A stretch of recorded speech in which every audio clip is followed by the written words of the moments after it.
Hello ladies and gentlemen, boys and girls, I am Canon EOS photographer Randall and Rueff, and in this video series we're talking about the Digital XT, my camera of affordability.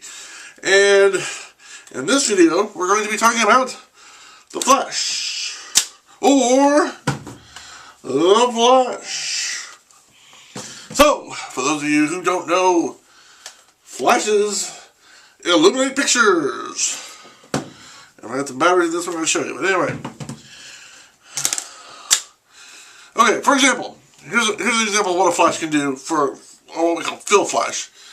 Imagine you're taking a picture, and this is what I look like. All of a sudden, you can flash, and, well, that's not a flash, but see the difference? It fills in the areas in certain angles, from this angle, in this particular case. So that's the advantage of flash. Plus, you can capture images that wouldn't look as good like at nighttime or different settings. Now, this particular camera has a flash sync of 250, which means when you're using the flash, whether it be the pop-up flash or the accessory flash, it has a sync time of 250, which means you can only take pictures up to 250th of a second. Or, yeah, 1/250th of a second. Which means you can't shoot it, 500th or 1,000th or 2,000th or flash equals 1/250th of a second. So that's what you gotta remember. You can't be shooting 8,000 or 1/8,000th or 1/4,000th.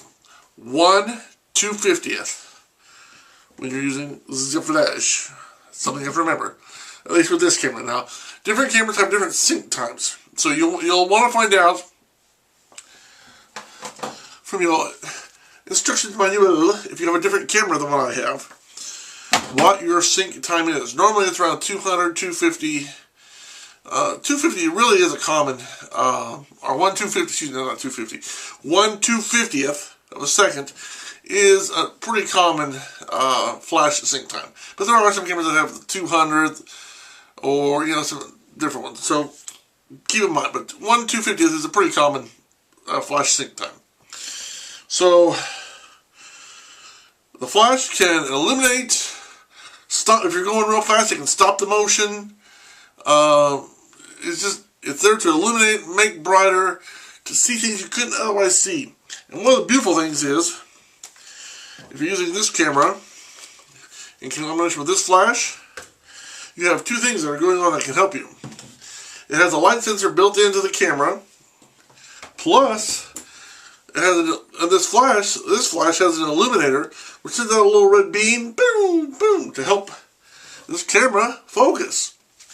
So then you can take that information and say, ooh, it's this bright, we need this much illumination, and it sets the flash automatically if you have it set to automatic. Now you can set this flash manually. There's a lot, and I mean a lot of settings you can do as far as the power of the flash. Okay? There's a lot of things you can do. Some photographers will take and get a cord. Instead of having it just on top, they'll get a cord that runs from the hot shoe to the bottom of the flash.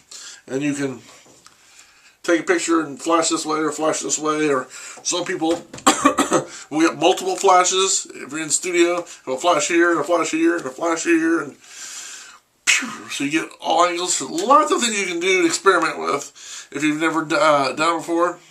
There's lots of books out there on flash photography and how to set up, a slave and a master.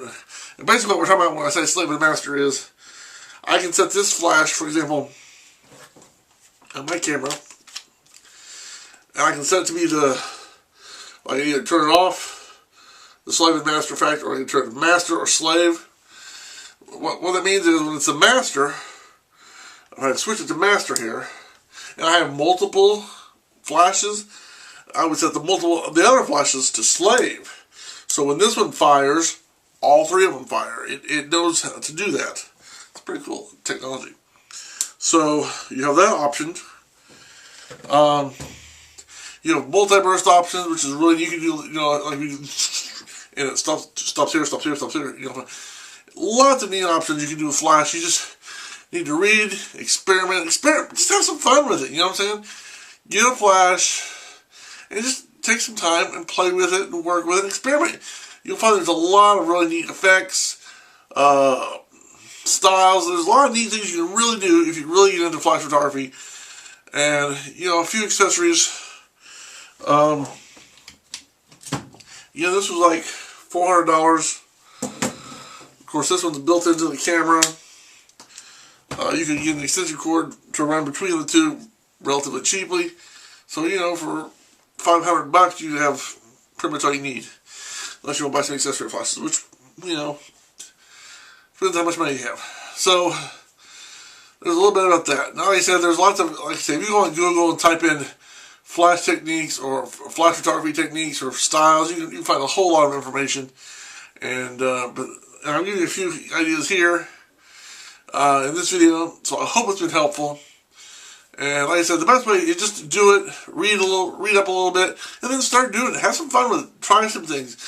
If you don't like one thing, try another thing. I mean, you'll discover what you like, what you don't like, what's a good idea, what's a bad idea, what works, what doesn't, what kind of is somewhere in the middle. So, with that in mind, I want to say thanks for watching. Have a good day. God bless, and may God take care of you. I say God bless. Keep taking those pictures. Bye.